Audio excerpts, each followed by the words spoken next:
Hello, this is Ron Paul with your weekly update for Monday, November 24th. It will not shock readers to hear that quite often legislation on Capitol Hill is not as advertised. When Congress wants to do something particularly objectionable, they tend to give it a fine-sounding name. The Patriot Act is perhaps the best-known example. The legislation had been drafted well before 9/11 but was going nowhere. Then the 9/11 attacks gave it a new lease on life. Politicians exploited the surge in patriotism following the attack to reintroduce the bill and call it the Patriot Act. To oppose it at that time was by design to seem unpatriotic. At the time, 62 Democrats voted against the act. On the Republican side, there were only 3 no votes: former Representative Bob Ney, former Representative Butch Otter, and myself. The abuses of the Constitution and the Patriot Act do not need to be fully recounted here, but Presidents Bush and Obama both claimed authority based on it to gut the Fourth Amendment.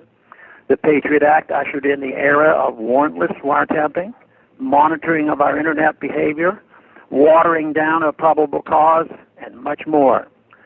After the revelations by whistleblower Edward Snowden, we know how the NSA viewed constitutional restraints on surveillance of the American people during the Patriot Act period.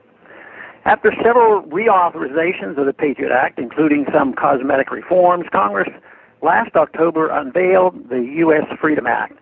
This was advertised as the first wholesale Patriot Act reform bill. In fact, the House version was watered down to the point of meaninglessness, and the Senate version was not much better. The final straw was the bill's extension of key elements of the Patriot Act until 2017. Fortunately, last week the USA Freedom Act was blocked from further consideration in the U.S. Senate.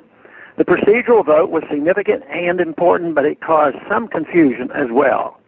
While some well-meaning pro-privacy groups endorsed the Freedom Act as a first step to reform, some anti-liberty neoconservatives opposed the legislation because even its anemic reforms were unacceptable.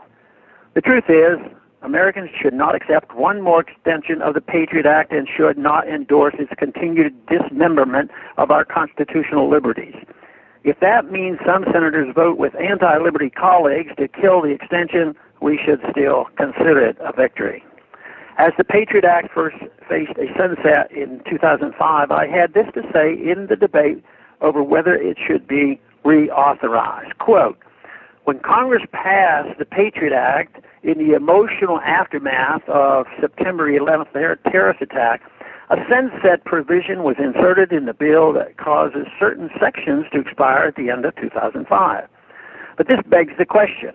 If these provisions are critical tools in the fight against terrorism, why revoke them after 5 years? Conversely, if these provisions violate civil liberties, why is it acceptable to suspend the Constitution for any amount of time? Close quote. Reform is often meant to preserve, not repeal, bad legislation. When the public is strongly opposed to a particular policy, you will almost never hear politicians say, let's repeal the law. It's always a pledge to reform the policy of law. The USA Freedom Act was no different. With the failure of the Freedom Act to move ahead in the Senate last week, several of the most egregious sections of the Patriot Act are set to sunset next June absent a new authorization. Congress will no doubt be under great pressure to extend these measures. We must do our very best to make sure they are unsuccessful. Thanks for calling this update. A new update is placed on this number, 888-322-1414, every Sunday.